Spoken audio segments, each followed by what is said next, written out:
Ahora sí, ya. La bienvenida a cada uno de ustedes, mis hermanos. Y lo estamos haciendo para que quede en el registro el saludo que les estamos dando en esta hora a nuestra clase de teología sistemática. Impresiona el nombre, pero vamos a descubrir que la teología sistemática es muy buena, es muy accesible, es muy útil cuando sabemos tomarla en su buen sentido. Queremos también indicar, antes de orar y comenzar nuestra clase, el dar el pedido de que todos ustedes tengan un correo de Gmail y que me lo pudieran hacer llegar en su momento para poder trabajar materiales a través de los formularios de Google.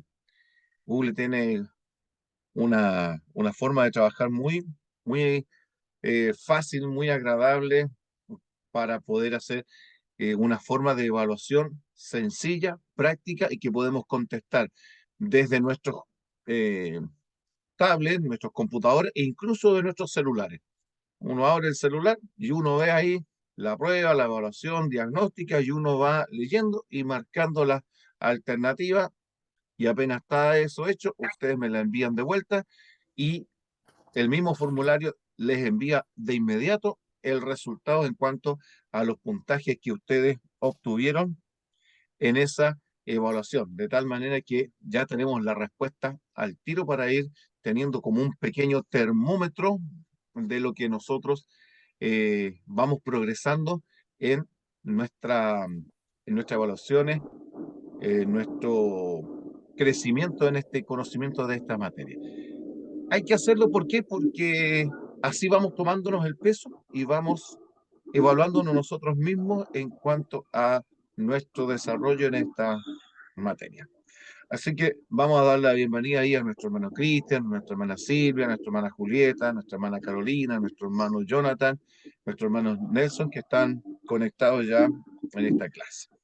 Y para ello vamos, ahora sí, vamos a orar para introducirnos en nuestra primera sesión de teología sistemática. Le invito a que oremos. Nuestro Dios y Padre que estás en el cielo, te damos las gracias porque tú nos das la vida, la salud y la oportunidad a esta hora, Padre, de poder profundizar en tu palabra. Bendice a cada uno de mis hermanos y hermanas que están aquí conectados y los que se van a unir a esta clase, para que esta materia, la teología sistemática, lo que tú has revelado de tu palabra, cómo lo entendemos, cómo lo vamos a vivir, pueda ser de tremendo progreso y de beneficio y bendición para nuestras vidas y para la misión que tú tienes preparada para cada uno de nosotros. Te invitamos que estés con nosotros a través de la presencia de los ángeles y a través precisamente, lo más importante, de la presencia de tu Santo Espíritu. Lo pedimos y lo rogamos, Señor, en el nombre santo de Jesús. Amén. Amén. Bien, vamos a compartir, por supuesto, el PowerPoint e incluso a través de los formularios de Google podemos compartirlo, este material que es el PPT, o transmitirlo así como lo hemos hecho a través del WhatsApp también. Vamos a ir entonces a compartir. Permítanme ir al... Ahí está. ¿Ya? Y ahora sí. Bueno, ya me conocen a mí, ustedes, este es Víctor Fuenzalía, es mi nombre. Está ahí lo que por la gracia de Dios hemos podido haciendo en la preparación académica para poder ir compartiendo con ustedes los temas que ahora vamos a tratar. Materia de estudio, por supuesto, es la teología sistemática. Eh, este es uno de los dos grandes temas en que se divide la teología, el estudio de Dios. Una es la teología bíblica y la otra es la teología sistemática.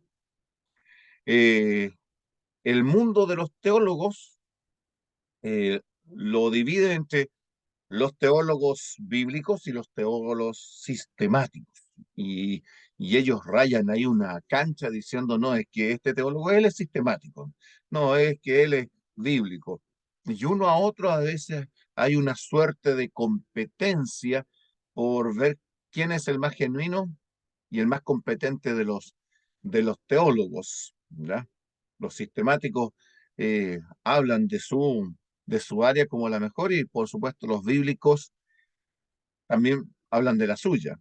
En realidad, nosotros debiéramos ser ambos, teólogos bíblicos como teólogos sistemáticos, porque ¿cómo podemos hacer una teología sistemática sin Biblia? ¿Y cómo no construir nuestras creencias a partir de la Biblia?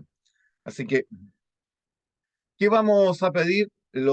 Estamos indicando aquí, por supuesto, la asistencia a las clases, como ya lo hicimos en la materia anterior, y como se pide en las materias, su participación a través de las preguntas, los comentarios que podemos hacer para ir enriqueciendo el tema, eh, estudiar los materiales que les sean dados para complementar, para ir obteniendo mayor riqueza de lo que estamos estudiando.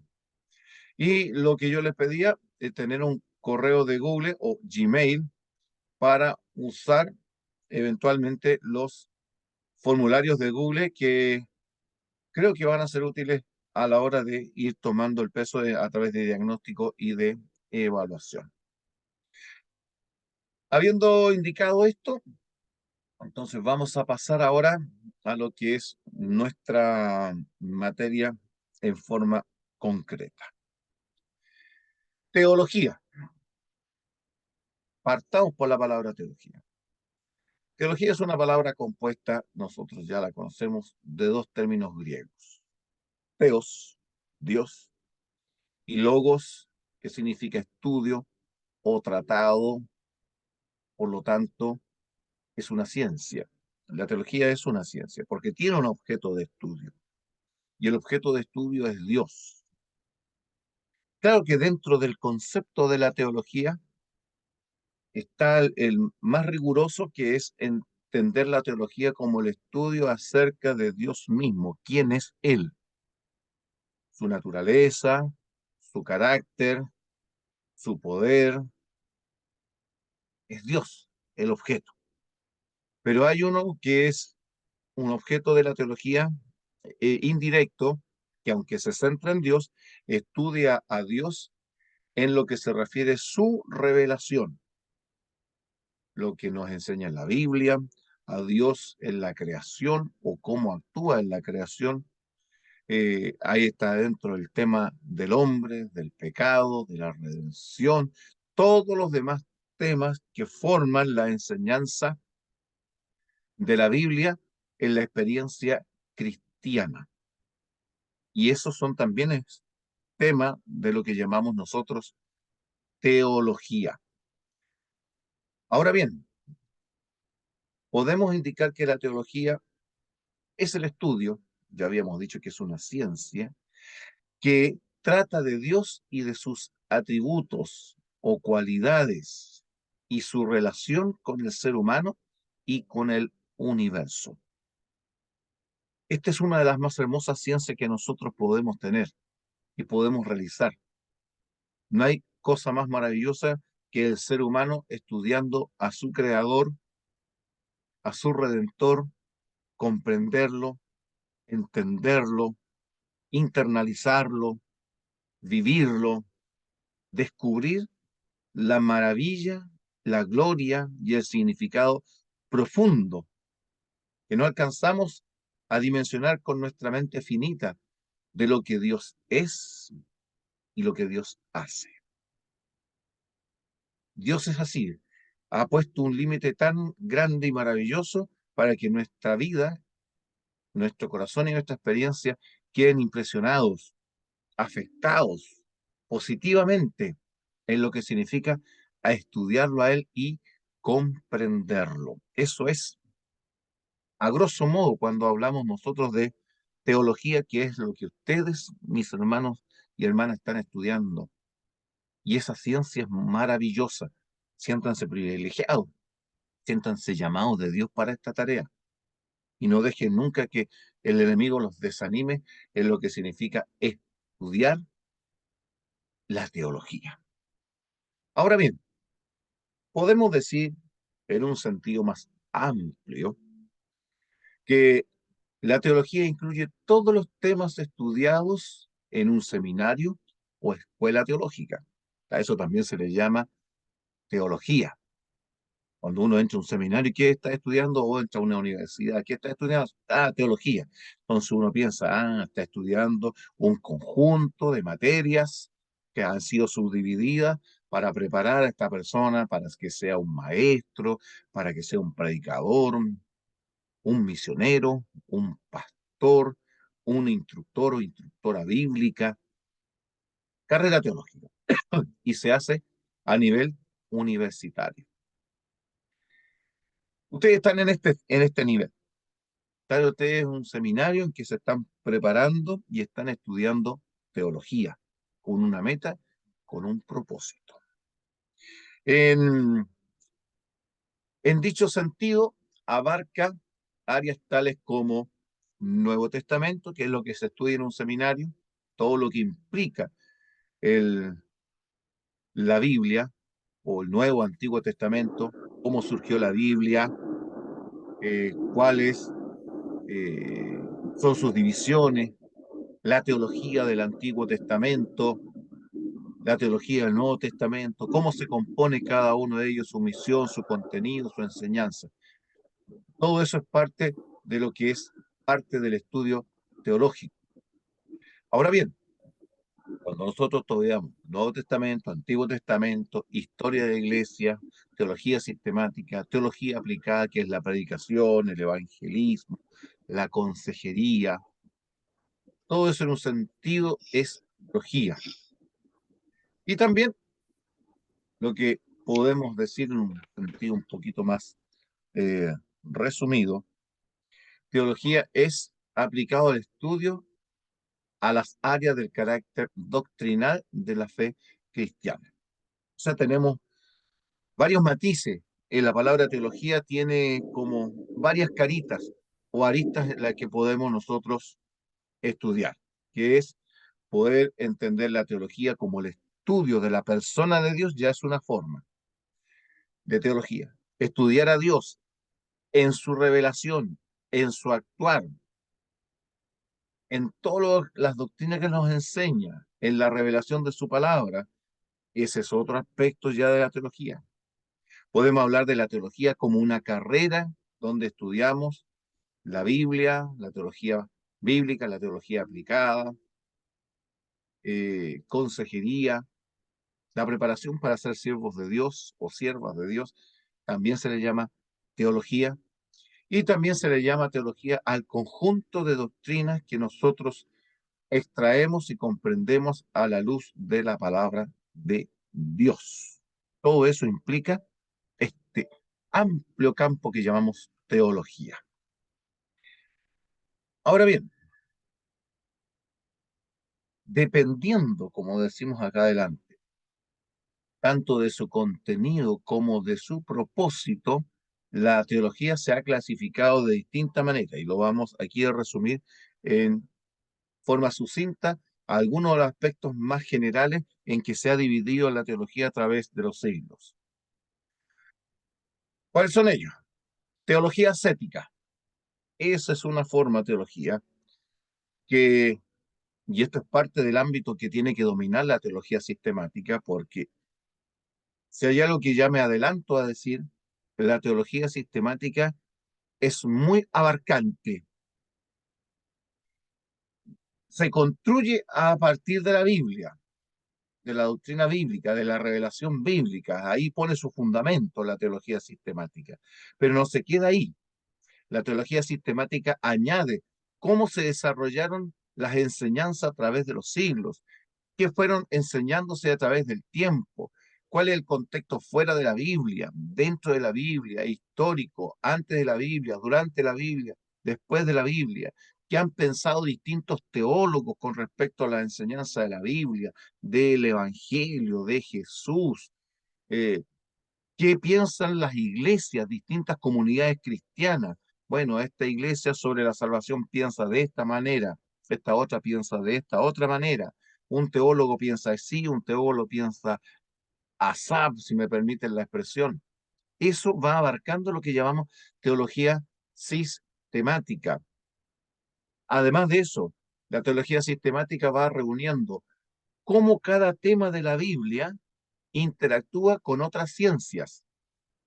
Por ejemplo, la psicología afecta la creencia teológica. La filosofía sí ha afectado la creencia teológica de las doctrinas a través del tiempo. Lo que la autoridad religiosa a través del tiempo ha dicho de una doctrina ha dado forma a ciertas doctrinas, a ciertos pensamientos que llegan a ser parte de una comunidad cristiana. Es decir, la teología sistemática va viendo cómo las doctrinas y las enseñanzas de la Biblia han marcado la historia del ser humano, o del cristianismo en este caso. Y una de ellas es ver aquí la teología ascética, que nos dice en forma bien resumida, enseña que tanto la práctica de una vida virtuosa como la perfección cristiana que Dios exige pueden ser logradas solo a través del ascetismo. Y el ascetismo es privarse de las cosas, es vivir una vida de aislamiento del mundo. Se privan de muchísimas cosas. La vida ascética en los primeros siglos del cristianismo, posterior a los apóstoles, hizo que cristianos vivieran toda una vida encerrados en cuevas. Otros creyeron que una vida de santidad era vivir en un cementerio. Otros, para castigar a este cuerpo material y pecaminoso, se azotaban, se golpeaban, hacían extensos ayunos, de tal manera que se fueron debilitando, enflaqueciendo en su salud. Otros no hallaban nada, cosa más eh, digna de encomio en un sentido de vida cristiana, de creer que debían demostrar a Dios su humildad, su renuncia al mundo, que andar recogiendo, miren lo que voy a decir, pero esto sucedió, mis hermanos, de recoger los granos de maíz, de trigo, que encontraban en los excrementos de los animales, tomarlos y eso comérselo y de eso vivir. San Antonio, un gran santo de la antigüedad, vivió en lo más rudo del desierto de Egipto durante 40 años para vencer sus tendencias pecaminosas. Y después de 40 años, su biógrafo y asistente dijo que parecía que no había logrado mucho. Teología ascética. Otros vivían arriba de árboles, día y noche, en actitud de oración o de mortificación, otros arriba de monolitos. Esto fue la teología ascética. Tiene su aspecto positivo y cayó en cierta medida en el misticismo que se alejó de lo que nosotros conocemos que enseña la Biblia. Dios, el Señor dijo que los guardaras del mal, no que los saques del mundo, sino que los guardes del mal. Segunda forma, teología bíblica. Aquí el orden es aleatorio, por si acaso, ¿ah? No es un orden jerárquico el que hemos creado. Es por darle un ordenamiento. Teología bíblica. Esta es la rama de la teología que procura alcanzar el conocimiento de Dios por medio del estudio de la Biblia como un todo y no a través de pasajes aislados. Los teólogos bíblicos pueden especializarse en el Antiguo o en el Nuevo Testamento. Eh, Todo teólogo sistemático parte por ser un teólogo bíblico, porque tiene que estudiar la Biblia en primer lugar. Pero en sus avances y en su estudio va añadiendo lo que es la teología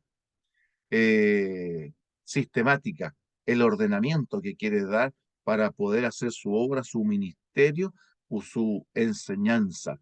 Esta es una de las formas de donde se construye la verdadera teología, que nos ayuda a ser verdaderos hijos e hijas de Dios, construirlo a partir de la teología bíblica. Nunca hay que olvidar este elemento, que toda verdadera teología se construye primero por ser bíblica y después vamos añadiendo los elementos que complementan, pero que nunca deben negar o contradecir la enseñanza de toda la Biblia que se ve a través de la teología bíblica.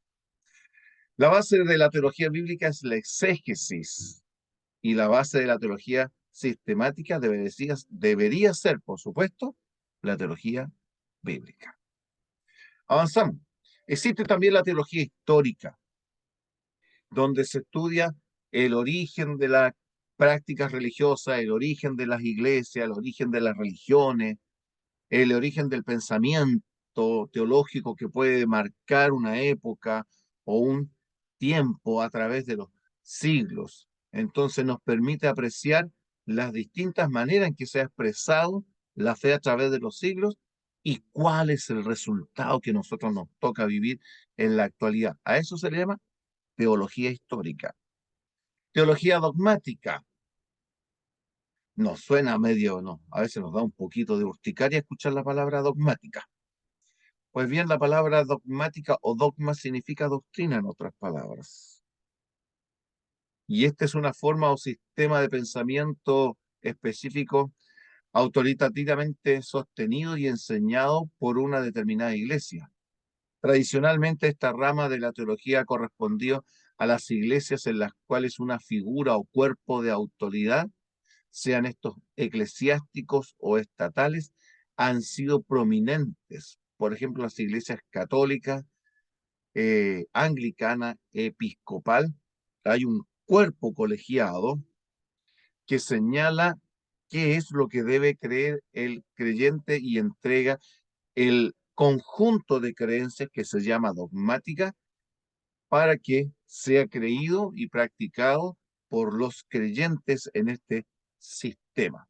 Por eso se llama teología dogmática. ¿No? Quinto, la teología moral.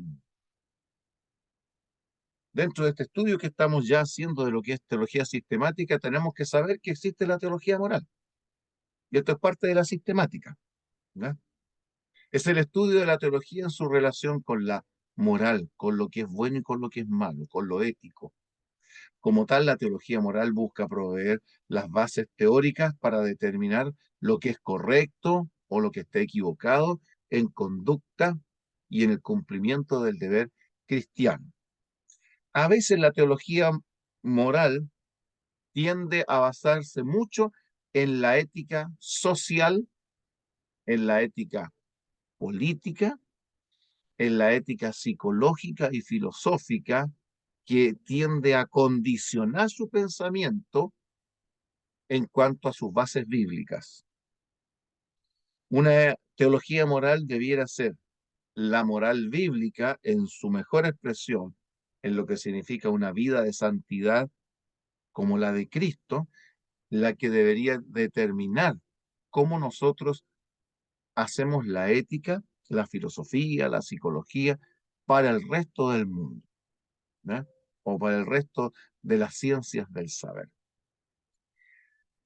Número 6, teología natural. La teología natural enseña la existencia de los atributos de Dios, pueden ser estudiados en los elementos de la naturaleza, sin necesidad de depender de la revelación. O sea, dejamos la Biblia a un lado y vamos a estudiar a Dios, cómo se revela en la creación, en lo que Él hizo. Las implicaciones de la existencia de Dios pueden ser demostradas a través de la razón, dice la teología moral. El problema es que la teología moral, natural, mis estimados hermanos, a veces ha caído en el panteísmo. Como busca a Dios en la naturaleza, muchas veces ha caído en creer que Dios está allí presente dentro de la naturaleza. Y eso es panteísmo. Dios en las cosas. No como las cosas creadas por el poder de Dios, sino que Dios está ahí dentro de las cosas creadas. Dios está dentro de una flor, Dios está dentro de un árbol, Dios está dentro de un animalito. Eso es panteísmo. Nosotros creemos que el poder de Dios está actuando en ese árbol, en esa flor, en ese animalito, pero no que Dios está dentro de, o que algo de Dios o algo divino está dentro de esos seres. Y por otro lado está también el panenteísmo, que es creer que todo lo que está creado está dentro de Dios. El panteísmo dice, las, dentro de todas las cosas está Dios. Eso es panteísmo. Y hay un concepto al revés. Medio complicado los términos que estamos usando, mis hermanos, pero ustedes se van a topar con estos. El otro es el panenteísmo. Y el panenteísmo dice, todas las cosas creadas en el universo están dentro de Dios, como de alguna forma en el interior de Dios. Y ahí hace una explicación mística y se alejan de lo que es la Biblia. Por eso que la teología natural hay que saberla condicionar y de ponerle límite, pero a la luz de la revelación. Si Dios dio su revelación especial en la Biblia, es por algo, porque la teología natural o la creación no nos dice todo, nos dice harto, pero no todo lo que necesitamos saber acerca de Dios. Teología sistemática. Ah, aquí está el concepto de nuestra materia. Aquí está lo que nosotros estamos tratando, mis hermanos. ¿Cómo entendemos la teología sistemática? La teología sistemática es un método constructivo de estudiar teología o de comprender a Dios. Acuérdense que lo que hacemos en teología es conocer a Dios, porque al conocer a Dios significa mi salvación. ¿Acuerdan lo que dice San Juan 17:3? ¿Qué dijo Jesús ahí? ¿Qué dijo en San Juan 17:3? ¿Quién me puede recordar lo que dice San Juan 17:3? Hay algo que dijo Jesús allí muy, muy importante para, para nuestra definición de teología. ¿Recuerdan, Y mis esta es hermanos? la vida eterna, Exactamente. Esta es la vida que te, eterna, que te que te conozcan a quién. conozcan a ti. Correcto, mi hermano. Esta es la vida eterna, que te conozcan a ti, el único Dios verdadero, y a Jesucristo, a quien has enviado. Hermanos, esta es la razón última de por qué usted está estudiando aquí teología. Esta es la razón última que tiene aquí este seminario. No puede haber otra. Todo lo demás que sea ya la predicación del Evangelio, la misión, la edificación, eso viene después de esta primera gran declaración de San Juan 17:3, porque aquí está la vida eterna, que te conozcan a ti, el único Dios verdadero, y a Jesucristo a quien has enviado. Y la teología sistemática pretende llevarnos a eso, a través de un método constructivo donde usa la Biblia, busca construir lógicamente, ordenar la enseñanza bíblica. ¿Por qué? Porque nuestra Biblia no es un manual de doctrina. Ustedes han visto que sea un manual de doctrina que diga, ahora la Biblia dice, para estudiar la Trinidad, búsquese desde la página tanto y el libro tanto, va a dedicarse y va a explicar un tratado de la Trinidad. Y ustedes abren ahí ese libro y empiecen la palabra Trinidad o la Trinidad aquí y empieza a dar un discurso sistemático como una clase a decir cómo es la Trinidad. No, la Biblia no es así. Tiene esa enseñanza, pero hay que irla buscando y construyéndolo a través, libro por libro, testamento por testamento, y vamos comparando y vamos descubriendo cómo aparece Dios, cómo aparece la Trinidad. La salvación también, la salvación está incluida en distintos pasajes, libros, declaraciones, experiencias. Una parábola puede enseñar salvación. La experiencia de un hombre, David, puede enseñarme salvación. O un tratado donde Pablo, por ejemplo, en la epístola a los Gálatas o a los romanos, está explicándome algunos aspectos de la salvación. O como en un sistema simbólico representativo, ese corderito que sacrificaban los judíos, el pueblo de Israel, en la mañana y en la tarde, ¿tiene salvación? ¿Qué cosa de salvación tiene? Eso es lo que busca la teología sistemática. Está tomando de todo, parte y construyendo cómo se va haciendo cada doctrina o cada enseñanza bíblica, tomando todos los elementos que la Biblia tiene. Y después que reúne todos esos elementos, dice, ahora, estos elementos, ¿cómo se relacionan con el resto de las creencias? O sea, cómo la doctrina de la salvación se relaciona con la doctrina de la creación, con la doctrina de Cristo, con la doctrina del Espíritu Santo, con la doctrina de la Iglesia. Se crean relaciones cruzadas y eso va construyendo la teología sistemática, a fin de que todo es un gran orden muy cohesionado, muy relacionado de verdad y de conocimiento de la palabra de Dios. ¿Esto para qué se hace? Para evitar las alteraciones y las malas enseñanzas que a veces vienen de estudios parcializados, sectarios, coercitivos, que nos tratan de manipular. Hoy día en las redes, mis hermanos, hay un tremendo conflicto sobre la naturaleza de Dios. ¿Cómo lo entendemos? La naturaleza del Espíritu Santo, la naturaleza de Cristo. Se discute, se ha discutido siempre de Cristo desde hace unos 1700 años atrás que se viene discutiendo acerca de Cristo, su naturaleza. Aquellos que dicen, no, si Cristo no es Dios. Ahora, por otro lado, nosotros hablamos de la Trinidad, pero hay quienes se oponen, pero firmemente en contra de la Trinidad, y otros la apoyan. La pregunta que podríamos hacer, mi, el concepto evangélico cristiano de la Trinidad, ¿es el mismo concepto que tiene la Iglesia Católica cuando habla de la Trinidad? ¿La Trinidad católica es la misma Trinidad evangélica? Aquí esto los tratamos dentro del marco del respeto y de las diferencias. Ah, aquí hay una diferencia. Los evangélicos dicen esto, pero acá la Iglesia Católica dice esto otro, porque para interpretar la Trinidad Católica usan estos elementos, mientras que acá los evangélicos usan estos otros. Entonces, aunque podemos estar usando las mismas expresiones, el contenido de eso pueden ser diferentes. Eso es lo que vamos haciendo a través de la teología sistemática. Y eso es lo que vamos a ir haciendo ahora. Aquí no vamos a ir discriminando a ninguna, no hay, no vamos a atacar iglesias, no vamos a atacar grupos cristianos, no, vamos a ir comparando y sacando deducciones sobre lo que la Biblia nos enseña dentro del marco de lo que es la teología sistemática.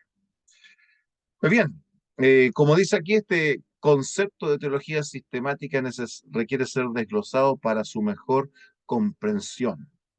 Por ahora dedicaremos a eso más adelante más espacio en forma específica. Etapas históricas de la teología. ¿Vamos bien, mis hermanos, aquí? ¿Alguna pregunta sobre lo que hemos estado tratando? ¿Algo que no quedó claro? Esto es solamente introducción, y que hemos tratado de hacerlo lo más sencillo posible. Mis hermanos, siéntanse libres nomás de levantar la manito, interrumpir y decirme, hermano, aclárenos Yo, esto. yo encuentro, profesor, que ha estado clarito y ordenado y está muy claro todo hasta ahora, por mi parte. No sé Espero que los sea hermanos así. qué opinan, si lo van entendiendo. Eso, el asunto que quede, no sientan, hermano, no sientan vergüenza nunca de interrumpir, porque para eso estamos aquí, para enseñar, para enseñar. Y el profesor se tiene que dar a entender. Yo quiero que usted entienda y usted valore lo que estamos estudiando. ¿Ya? Muy bien, si no hay preguntas, vamos a seguir avanzando. Vamos a las etapas históricas de la teología. Ya vimos en cómo se dividen los temas de la teología.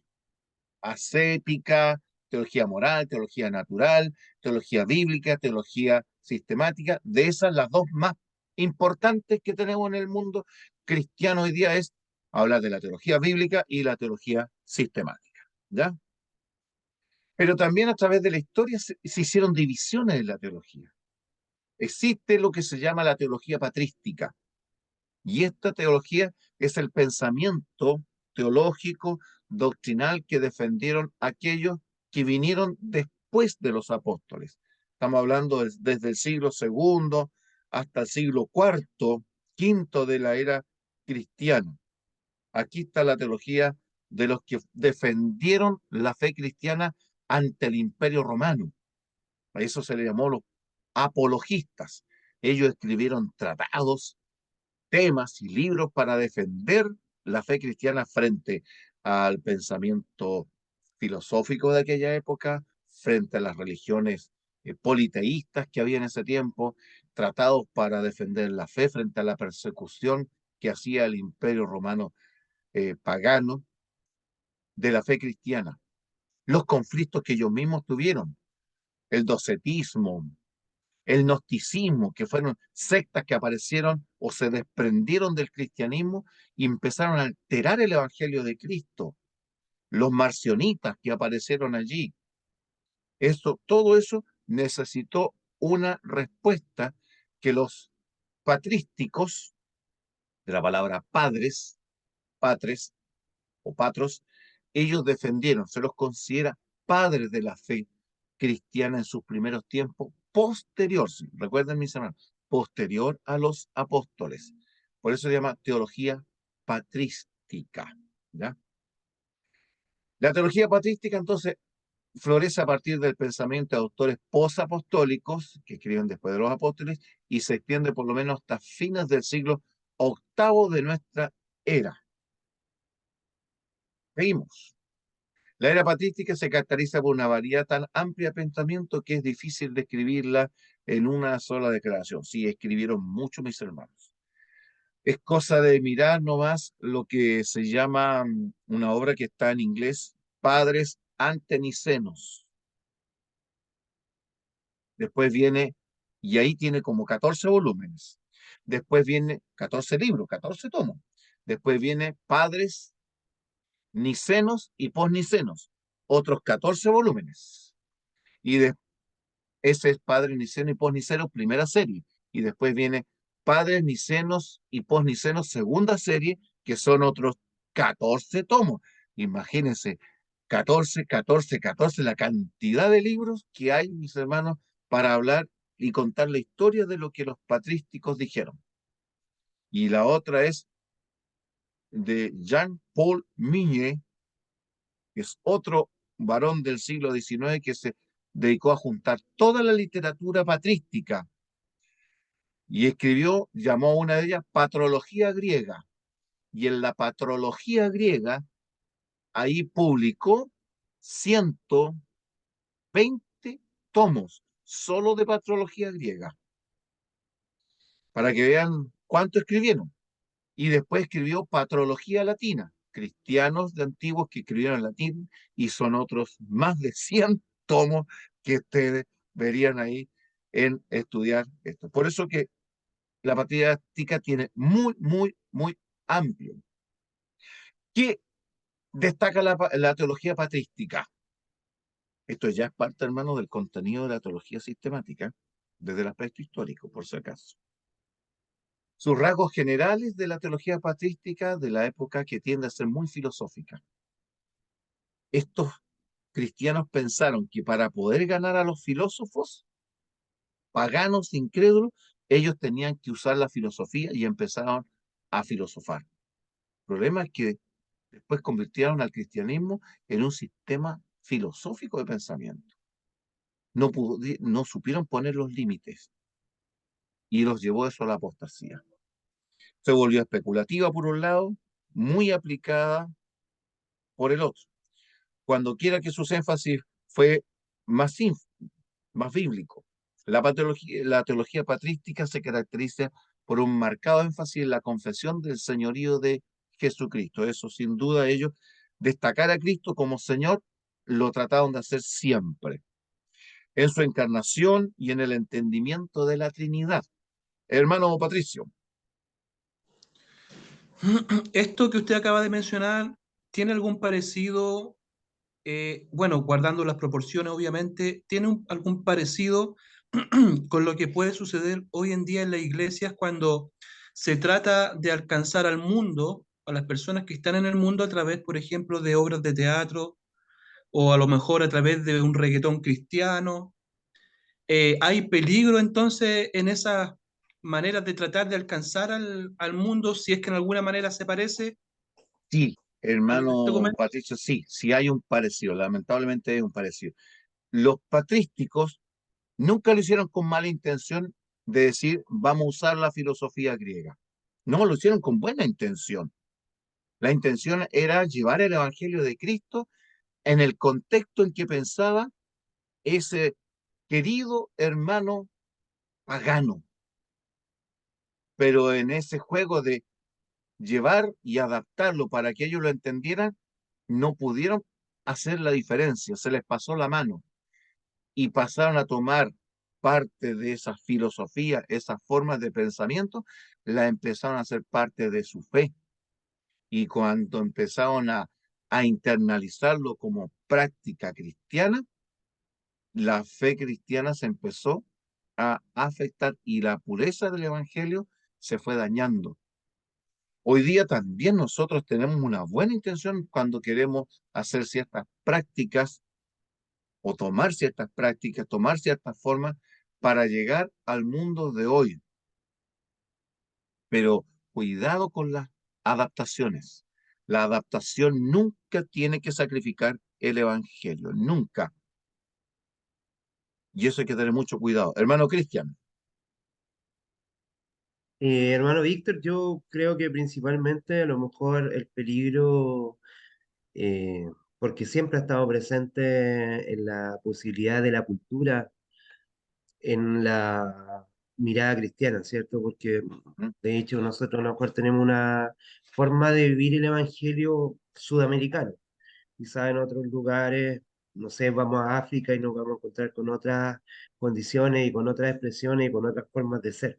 Yo creo que el peligro mayor y a lo mejor en lo que usted está poniendo el énfasis pasa en cómo la mirada filosófica, desde cómo construimos conocimiento eclesiástico, ahí puede estar más el peligro, más que a lo mejor en algunas formas o rituales que experimentamos los cristianos en base a la cultura. Yo creo que el cómo construimos o cómo seguimos construyendo saber teológico, es ahí donde a lo mejor podemos tener peligros tremendos, porque la forma en cómo desde nuestras posturas cristianas queremos definir a Dios desde una mirada, como usted dice, desde una postura griega, ujú. o desde una mirada de cómo construir conocimiento desde otra ciencia, puede estar el peligro. Y ahí es donde a lo mejor la teología pierde el norte. Y ahí también vemos que a través de los siglos los cristianos han perdido el norte en esa construcción de conocimiento, de acercarnos al Señor, porque el Señor quiere relacionarse con nosotros, Él es el que nos busca a nosotros y trata de dejarnos su ordenanza, su enseñanza y el cómo vivir el cristianismo. Pero de repente nosotros en esto de esquematizar algunas formas de cristianismo, perdemos a lo mejor el norte. Creo que, creo que el tema es más profundo que a lo Sí, mejor ciertas prácticas que podemos tener en nuestras iglesias. correcto. Ahora, ¿qué pasa con esto? Voy a poner un ejemplo. Hay un cristiano tertuliano, es del siglo segundo. A Tertuliano se le llama, fíjese que Tertuliano escribió muchísimo y es un excelente escritor para enfrentando a los ataques a la fe cristiana, desafiando al mundo pagano y tratando de comunicar a Cristo. A todos los contemporáneos de Tertuliano, la Iglesia Católica lo declaró santo, pero no a Tertuliano. ¿Por qué? Porque Tertuliano se salió de la Iglesia Católica. Se le llama el primer protestante de la historia. Fue el primero que protestó en contra de las prácticas que ya se estaban haciendo en su época. Él va a decir, ¿en qué están pensando? Cuando vio cómo la filosofía se estaba mezclando con la teología, a ver si lo tengo por aquí y se los puedo leer este material. A ver si lo tengo aquí, se lo leo. Pero él dijo, ¿en qué están pensando los que quieren hacer un cristianismo estoico? Nuestra religión viene del pórtico de Salomón, no de Atenas. ¿Qué hay de común, dice él, entre Jerusalén y Atenas? Atenas es la capital de la filosofía, en Grecia. Y dice, no hay ninguna. Y él después reclama, ustedes, con el cristianismo que están teniendo, ustedes tienen los mismos días de fiesta que los paganos, le está diciendo a los cristianos.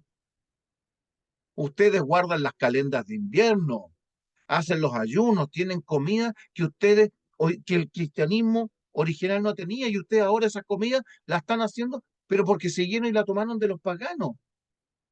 Ustedes ahora se inclinan al amanecer de cada día y en el día de adoración, ustedes se inclinan hacia el oriente, hacia el este, hacia el sol, como lo hacen los paganos.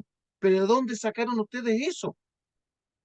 Los enfrentamientos, las denuncias que hace Tertuliano son fuertes, porque ya en su tiempo, lo que era ponernos en el contexto del pagano para atraerlo, terminó el cristiano siendo atraído y terminó practicando las ideas, la cultura pagana y la mezcló con su religión. Resultado de eso, uno de los grandes ejemplos del resultado de eso, la adoración de la Virgen María. Eso no era parte, nunca lo fue, pero se fueron acercando y empezaron así, no, si María tiene una relación especial con Jesús, porque las religiones de aquel tiempo tenían las madres con sus hijos, pero paganos, y empezaron a vincularla, mira, esto se puede parecer a la Virgen María y al niño Jesús. Y lo fueron acercando cada vez más un paso, cada vez más un paso, hasta que finalmente dentro del cristianismo se instala la adoración de la Virgen María. ¿Lo hicieron intencionalmente? No, se hizo sutilmente. Y hoy día tenemos una Virgen María que no es la Virgen María bíblica y que ha marcado toda una gran diferencia en el cristianismo. Esto es en esta época. Pero sigamos avanzando, mis hermanos. Discusión hicieron ellos también sobre la Trinidad. Claro que hubo discusión sobre la Trinidad. La Trinidad ha sido tema de discusión desde tiempos tan lejos como hace 1800 años atrás. ¿Existe la Trinidad? ¿Cuál es el orden de la Trinidad? ¿Es Cristo inferior? Y viene Arrio y dice, no, Cristo es inferior al Padre y el Espíritu Santo inferior a Cristo y al Padre. Y por otro lado, Atanasio, o el credo atanasiano, dice, no, el Padre es igual, el Cristo es igual y el Espíritu Santo es igual. Otros dicen, no, aquí hagamos una forma de entendimiento diferente.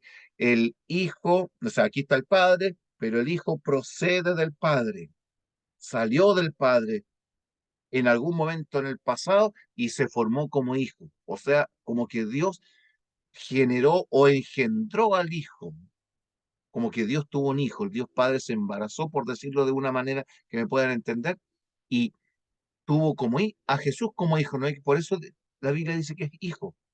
Y el Espíritu Santo no es una fuerza, es una mística, o algunos dijeron, no, el Espíritu Santo no existe. Y eso ha durado hasta el día de hoy, hasta el día de hoy. Se formaron tremendos líos. De ahí tenemos el enoticón, que es una forma de tratar de conciliar las ideas de la naturaleza de la Trinidad, el monofisismo, el monoteletismo, son expresiones de discusiones que se hicieron en aquella época de la Trinidad. Palabras a lo mejor que a ustedes les parece nueva que están escuchando, pero son todas discusiones sobre la naturaleza de la Trinidad que se dieron aquí en la teología patrística y que han llegado hasta el día de hoy, mis hermanos. Esa es la primera etapa. Avancemos. Segunda etapa, teología escolástica. Aquí parece que ya la palabra lo va diciendo todo.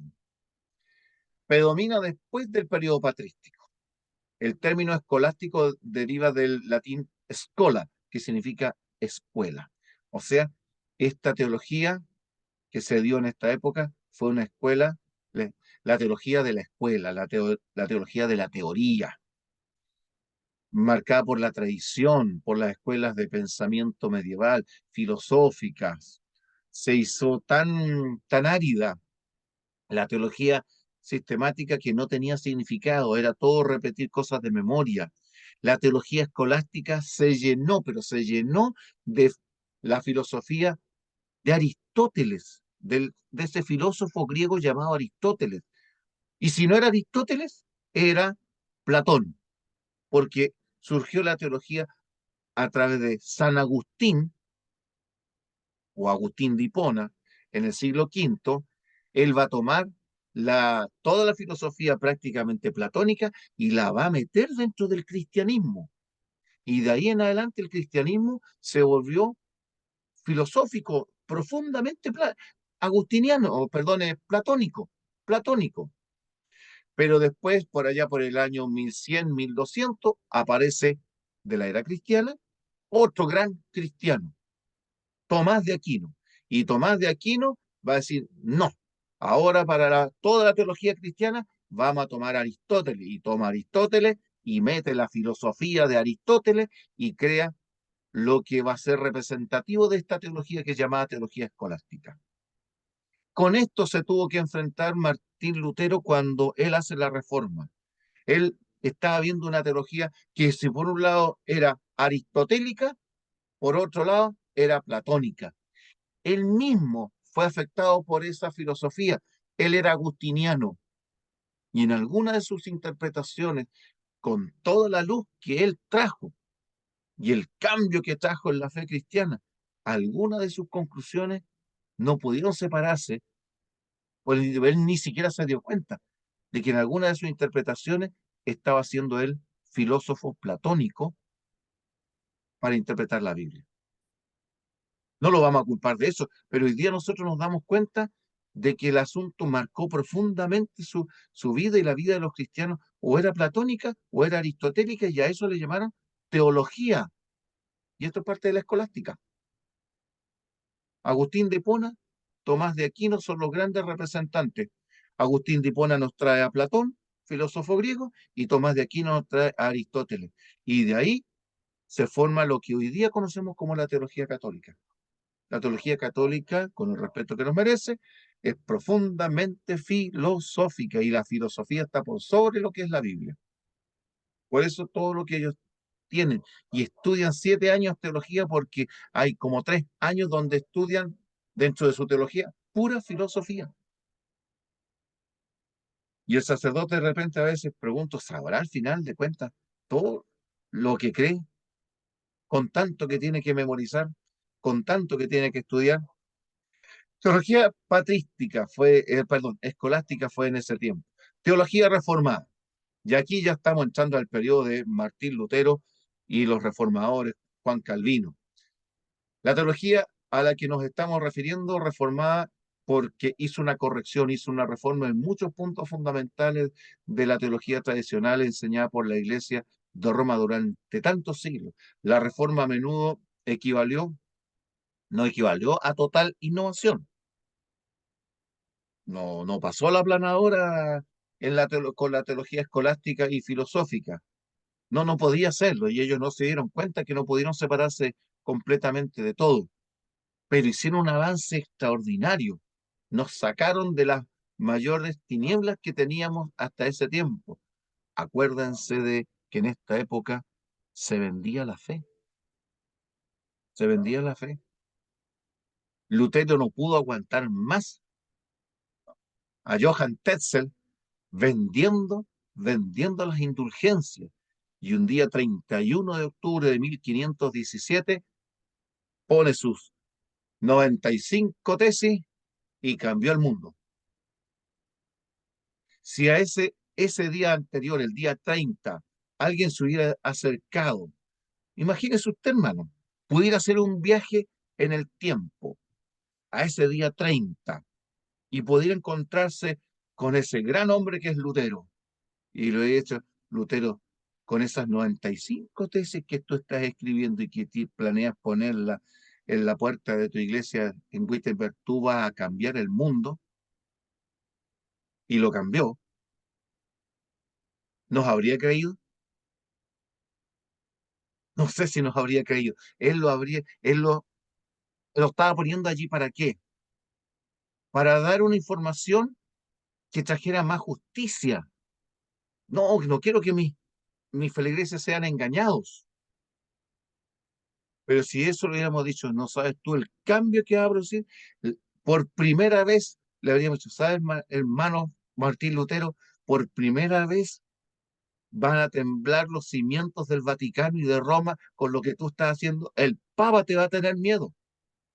La Iglesia Católica, como todo ese tremendo sistema que era, no te va a poder hacer daño, pero sí va a querer quemarte, pero ¿con qué ganas? El Papa dijo, acuérdense de esto, en las herejías que él llamó así a las enseñanzas de Lutero, en las herejías de Martín Lutero hay razón para quemar 1000 herejes, 1000, de una sola vez. O sea que con gusto habrían quemado a Martín Lutero 1000 veces,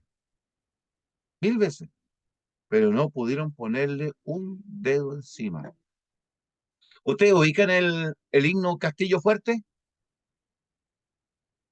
¿Ustedes saben cuándo escribió Martín Lutero Castillo Fuerte? Acuérdense, Castillo fuerte es nuestro Dios, defensa y buen escudo. Martín Lutero escribía ese himno la noche anterior, en que tuvo que enfrentarse en 1521 a la dieta en Worms, donde el emperador alemán, los príncipes de Alemania y los representantes de Roma venían simplemente a juzgarlo y a condenarlo. Esa noche en que se sentía tremendamente débil, escribió ese himno, un himno de triunfo. Lo que Dios puede hacer con un hombre que tenga fe. Martín Lutero dijo, pruébese medio error por la palabra de Dios y yo mismo voy a tomar mis libros y los voy a echar al fuego. Pero a menos que me convenzan por la razón y por las escrituras, no me retractaré de nada. ¡Qué valor! ¿Cómo nos hacen falta esos cristianos hoy día? Pues bien, sigamos. Teología reformada. Cambió muchísimas de las doctrinas. En ese tiempo se apreciaban las reliquias, mis hermanos. Adoraban las reliquias en toda Europa. Sabían que dentro de las reliquias estaban 14 cabezas de Juan el Bautista por toda Europa. 14. Como 25 clavos de la cruz.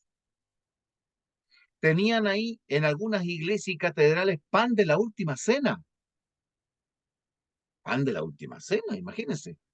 Paja del pesebre cuando nació Jesús en Belén. Madera del arca de Noé. Cabello de Absalón. Leche de la Virgen María. Leche de la Virgen María. Pero hay una catedral, mis hermanos, una iglesia en el sur de Italia que tenía la más extraordinaria y más blasfema, permítanme usar esa palabra, la más blasfema de todas las reliquias. Tenían un dedo del Espíritu Santo. Contra eso luchó Martín Lutero. Para volver al cristianismo, ¿a qué cosa? A estos principios, que es la base de la teología sistemática. Esto no lo olviden, mis hermanos. Si se le va a olvidar lo demás, olvídalo. Pero esto no se lo olviden. Estos principios que vamos a ver aquí movieron al cristianismo durante los últimos 500 años, desde 1517 a esta fecha. Solo la escritura. No la escritura más la tradición. No la escritura más lo que dice la iglesia. No la escritura más lo que dice fulano de tal como teólogo. No, la escritura y solo la escritura. Hoy día hemos olvidado el sola escritura. No, es que en mi iglesia, con el respeto que a lo mejor alguno podría verse afectado. Pero estoy hablando en general para todo. Esto va para mí, para cualquier otro que participa en la iglesia. No es que yo creo lo que mi iglesia cree y creo lo que mi pastor me dice y creo lo que mi cuerpo colegiado de que tengo nos dicen que debemos creer, eso creemos. Pero lo que tú, mi hermano, podrías probar con solo la escritura, tus creencias, Martín Lutero tuvo el valor de cuestionarse lo que creía, aunque era sacerdote y doctor en el Evangelio, doctor en teología, se hizo la pregunta. Solo escritura, y con eso ya empezó a cambiar el mundo. Segundo gran principio radical, solo Cristo. No Cristo más los sacerdotes, no Cristo más la Virgen María, no Cristo más los santos, no Cristo más el obispo, no Cristo más lo que dice el Papa, no, Cristo solo, solo Cristo. Y aquí voy a la teología es experiencia, es vivencia. Yo debo ser un solo Cristo. ¿Soy solo Cristo o soy Cristo más qué elemento? Lo que yo quiero, lo que yo aprecio, lo que alguien otro me dice. Un teólogo quiere influir en el mundo, tiene que ser solo Cristo, no Cristo más ningún otro elemento. Nada debe competir con Cristo en nuestro corazón ni en nuestra teología. Eso lo hizo Martín Lutero. Solo la Escritura, solo Cristo. Y por supuesto, el tercer elemento. Maravilloso concepto. Si ya Roma, con los dos elementos anteriores, ardía en rabia contra este fraile curita, que era Martín Lutero, con este último ya perdió todo control. Porque con eso echó abajo las indulgencias, el purgatorio, las misas que se pagaban, todo lo que implicaba dinero. ¿Por qué? Porque Martín Lutero puso la salvación como lo que siempre Cristo dijo que era, gratuita, por gracia. No la gracia más los méritos humanos, no la gracia más los santos, no la gracia más la mediación del sacerdote o que la mediación de María o que la mediación del Papa, no. Solo la gracia de Cristo gratuita nos es dada para salvación de cada ser humano. Estos tres principios debieran ser los más brillantes dentro del cristianismo. Solo la escritura. Y una cosa, eso incluye toda la escritura. No lo que a mí me gusta de la escritura. No, lo que a mí me agrada de la escritura. Toda la escritura. Y por supuesto, cuarto y último concepto. Sola fide. Sola escritura, solus Christus, diríamos en latín. Solas gratia, sola fide. Solo por fe. Y esto marcó el cambio en la vida. Y última etapa, teología moderna. La teología moderna, mis hermanos, es la que a nosotros nos ha tocado vivir hoy día.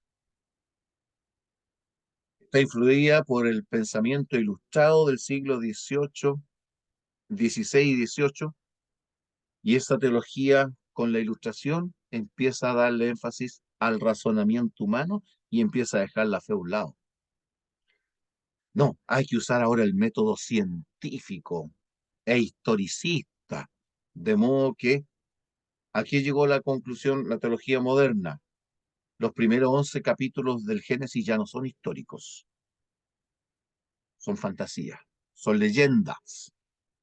No, Dios no, es la forma en que alguien, ni siquiera es Moisés, porque ellos niegan, dicen, no, Moisés no pudo haber escrito el Génesis y menos estos 11 primeros capítulos, sino que alguien usando el nombre de Moisés trató de representar a través de estas historias ingeniosamente eh, tan bonitas e inventadas para dar una explicación a un pueblo ignorante como eran los hebreos que venían saliendo de la esclavitud de Egipto, explicarle el origen del mundo. Hoy día, mis hermanos, la teología moderna cree en la evolución. Por eso lo digo todo. Cree en la evolución. Y cree que la Biblia es un libro no histórico. No, no contiene historia. Tiene muchos inventos. No hay prácticamente ni un libro de la Biblia en que la teología moderna no haya criticado su enseñanza, su autenticidad, y inventaron un método para estudiar que suena bonito para entender la Biblia. Le llaman histórico crítico o histórico crítica.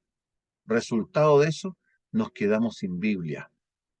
Esta teología moderna identifica a Julius Wellhausen de la escuela de Tubinga en Alemania durante los siglos XVIII y XIX, que sentaron las bases para esta teología incrédula. Esto generó en teologías como existencialistas, basadas en la filosofía, las teologías políticas, como ejemplo la teología de la liberación, en teologías ateas, como la teología de la muerte de Dios, y últimamente están las teologías postmodernistas, sociales, de género, de raza, feministas, todo eso. ¿Por qué? Porque esta teología moderna se olvidó de solo la escritura, se olvidó de solo por fe, solo por gracia, solo Cristo, y se dejó influenciar. Como en la patrística se dejaron influenciar por la filosofía, acá se dejaron influenciar por el racionalismo del movimiento que se llamó Ilustración, que puso énfasis en el método científico. No, ahora las cosas las estudiamos matemáticamente, científicamente. Por lo tanto, si la teología quiere volverse relevante, tiene que ser científica. Le llamaron a la teología católica el método antiguo, es el método de la ignorancia, del oscurantismo. Entonces, ¿qué hicieron los cristianos para volverse relevantes y no quedar desfasados? Se adaptaron, sacrificando el evangelio. Hermano Cristiano. Sí, hermano Víctor, pero de todas maneras esta teología moderna es una teología filosófica moderna porque finalmente toma Sí. las raíces, el modernismo de finales del siglo XVIII y inicios del siglo XIX, toman los autores antiguos y bueno, uno de los primeros, Descartes, empieza con todo un planteamiento filosófico a postular, pero es filosofía moderna o mirada epistemológica, digamos, como una epistemología de la ciencia que intenta, eh, porque no son ciencias como naturales o exactas, sino que son ciencias sociales, digamos, de una construcción de conocimiento que está principalmente mezclado entre una mirada filosófica y epistemológica. Ujú. Exactamente, sí. Y ahí tenemos, por ejemplo, teología de los sentimientos, como la teología de Friedrich Schleiermacher, entre otros. No, aquí usted tiene teología para el gusto que quiera. Hoy día existe una teología para lo que usted quiera y para el gusto que quiera. Teología de género, teología de la homosexualidad, y usted va a construir eso y usted va a vivir en eso y nadie le va a decir nada. Por eso que ahí caímos en ver lo histórico de la teología. Y vamos a parar aquí, mis hermanos, porque creo que se nos ha ido el tiempo.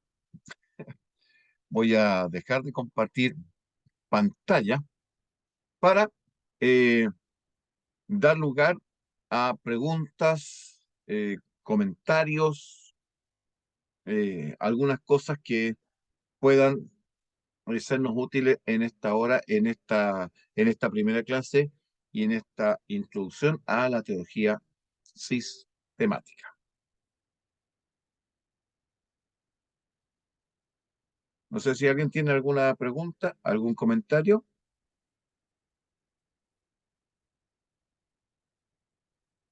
alguna duda. Muy enredado lo hicimos, mis hermanos. Hermano, no. Hermana Julieta. Ujú. Que pues muy interesante la clase porque contextualiza lo que hemos escuchado de la revolución que hizo Martín Lutero con sus nuevas teorías, con pues ser capaz de desafiar la Iglesia Católica, una organización tan poderosa, tan grande. Y de todas maneras, quiero aprovechar, hermano. Se dice que Martín Lutero fue un gran antisemitista. ¿Qué me podría complementar de ello? Le agradezco. Se dice eso, pero en concreto no se ha demostrado que lo sea, mis hermanos, que Martín Lutero haya sido antisemitista o antisemita, antijudío. La verdad es que en este aspecto, la iglesia dominante, la iglesia de Roma, tomó cualquier cosa que hablara mal de Martín Lutero y la agrandó y la hacía pública, con tal de denigrar a Martín Lutero. Como por Mm, ejemplo, también decían que Martín Lutero era un cascarrabias y que era un bebedor de cerveza que a veces quedaba botado de borracho con la cerveza en sus sesiones teológicas, pero eso es parte simplemente de quienes lo dicen y uno investiga. Su origen son acusaciones que venían desde Roma.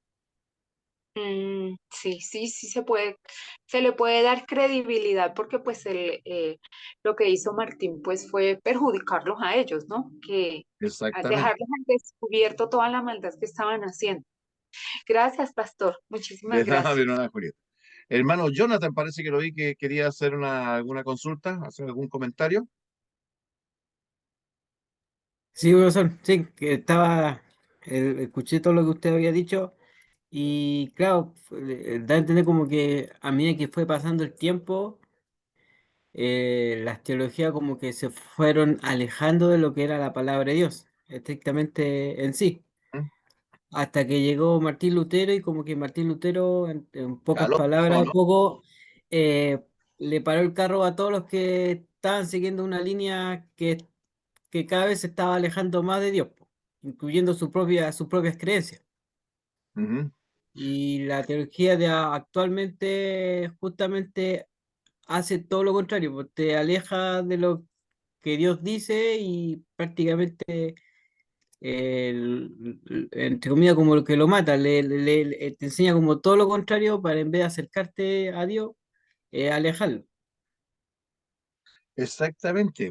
Hoy día hay una actitud dentro de algunas comunidades evangélicas en deshacer lo que Martín Lutero hizo, que ya un gran líder que tiene todo un programa en la televisión se contactó incluso con el Papa Francisco y decir, la protesta terminó, yo no tengo nada que protestar. Entonces, si ya no tengo nada que protestar, lo protestante de la reforma de luterana terminó. Yo en este énfasis digo, a ver, Lutero lo primero que hizo fue una reforma y después hizo una protesta. En 1517 él sugirió una reforma con sus 95 tesis. Y la protesta, el concepto de protesta o de protestante viene en 1530, cuando un grupo de príncipes que habían aceptado la fe reformada de Lutero protestaron delante del príncipe, perdón, del emperador Carlos V, quien quería obligarlos a practicar la fe de Roma, y ellos protestaron frente a él. Y de allí se les llamó los príncipes protestantes. Ah, estos son los príncipes protestantes.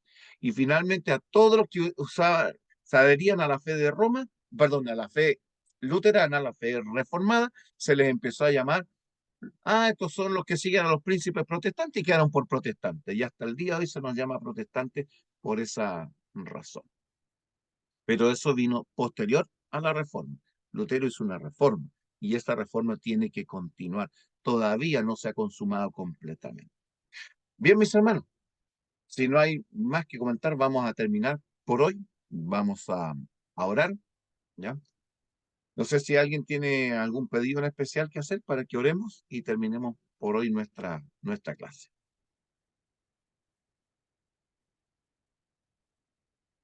Ya. Entonces les invito a que ahí donde estamos, queremos la cabecita, cerremos los ojos y oremos. Querido Dios y Padre nuestro, te damos gracias porque has permitido que podamos realizar esta primera clase. Ayúdanos para que podamos tener una comprensión general de cuál ha sido la forma en que se ha tratado esta maravillosa ciencia, que es estudiarte a ti, Señor, y a tu revelación, la teología. Ayúdanos a entender cuál es el fundamento mejor para poder comprender todo lo que tú nos has entregado a través de tu palabra y a través de tus siervos, los profetas, los apóstoles, para nuestro conocimiento, para nuestra salvación, para nuestra redención. También hemos podido ver los deterioros, los cambios y los desafíos a través de la historia y con las distintas formas que el ser humano ha dividido y ha tratado de entender la teología. Ayúdanos a que nosotros podamos ser de aquellos que sigamos siempre la línea fiel de tu palabra, creyendo en ti y obedeciendo a ti. Ayúdanos a tomar el ejemplo de Martín Lutero, a tener esas ideas que él planteó, solo por fe, vivir y actuar. Solo confiado en la gracia maravillosa de Cristo. Solo la palabra de Dios como el fundamento de nuestra experiencia, de nuestra vida. Padre, que esa sea la experiencia de todo cristiano y la nuestra también. Pedimos tu protección y cuidado en el nombre santo de Jesús. Amén. Muy bien, mis hermanos, que tengan una linda noche, que Dios les bendiga. Nos vemos el próximo martes, si Dios así lo permite. Amén. Bendiciones. Ahí todos, buenas Muchísimas noches, que Dios les Chao, buenas bendiga. noches. Buenas hermanos a noches. todos. Visiones. Que descansemos. Igualmente, muy buenas noches, chao, chao. Chao. Chao, chao.